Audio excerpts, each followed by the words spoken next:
Ẹ kú dédé àkókò yìí gbogbo olólùfẹ́ ìkànnì Jígí Alára tí ó kalẹ̀ sí ìlú Ìbàdàn, tí ó jẹ́ wípé gbogbo ọ̀rọ̀ tí ó ń jáde ní ẹnu wa dàbí àkọlé ìtàn, tó sì jẹ́ pé gbogbo tí ó ń jáde ní ẹnu wa náà pẹ̀lú ìmísí Odùduwà ni ó fi ń jáde. Ẹ̀yin olùgbọ́ wa, a kúkú dúpẹ́ fún bí ẹ ṣe ń bá wa kálọ. Ojú tẹ́ fi ń gbọ́ wa kò ní di, ojú tẹ́ sì fi ń wò wá kò ní fọ́. Orúkọ mi ò yí padà o, Ajíbádé Emmanuel Olúwatómọ̀ náà ni orúkọ tèmi. Ìròyìn tí mo sì mú wá fún yín lónìí ni NDLEA mú àwọn kan tí ó ní ṣe pẹ̀lú oògùn olóró. Iléeṣẹ́ náà tó ń ṣàkóso lórí ìdènà àti ìṣàkóso oògùn olóró ní orílẹ̀-èdè Nàìjíríà, NDLEA ti kéde pé àwọn ti mú ẹni tó lé ní 306, ìyẹn ní 306 ní ìpínlẹ̀ Ògùn láàárín oṣù Kínní sí oṣù Karùn-ún ọdún 2026 gẹ́gẹ́ bí apá kan nínú ìjà tí wọ́n ń bá lílò àti títà oògùn olóró.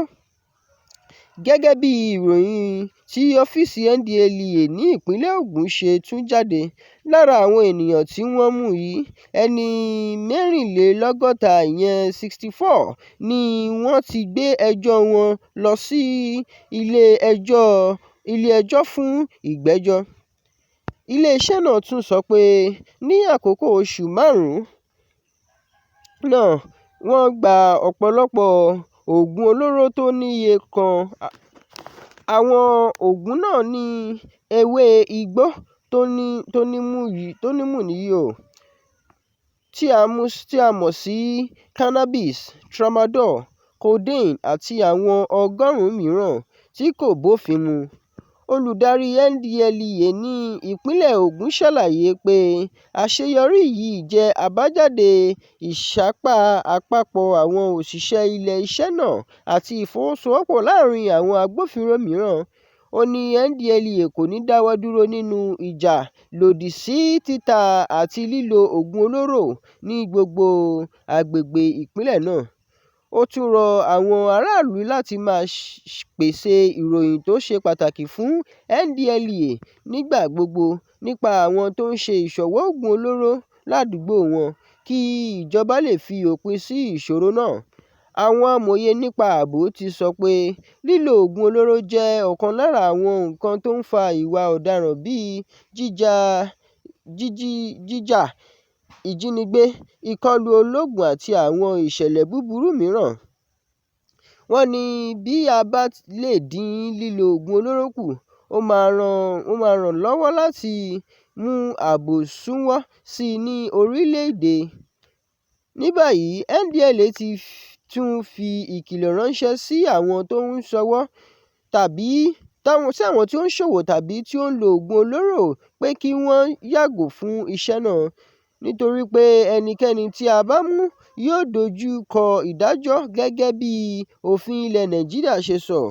Ọ̀pọ̀ àwọn Ògùn ti fi inú dídùn wọn hàn sí ìgbésẹ̀ NDLEA, wọ́n sì pè lórí ilé-iṣẹ́ náà láti máa tẹ̀síwájú nínú iṣẹ́ láti jẹ́ kí àwọn di mímọ́ kúrò lọ́wọ́ oògùn olóró.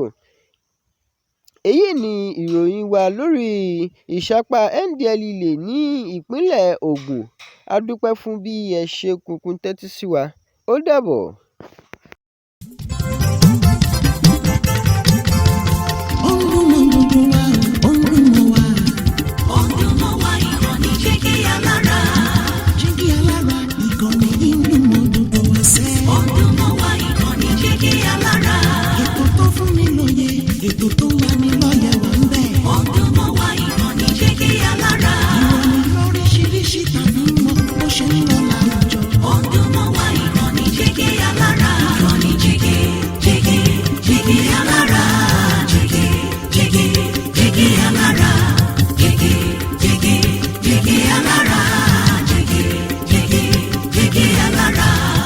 Ìkànnì Jígí Alára 24, bàbá gbogbo.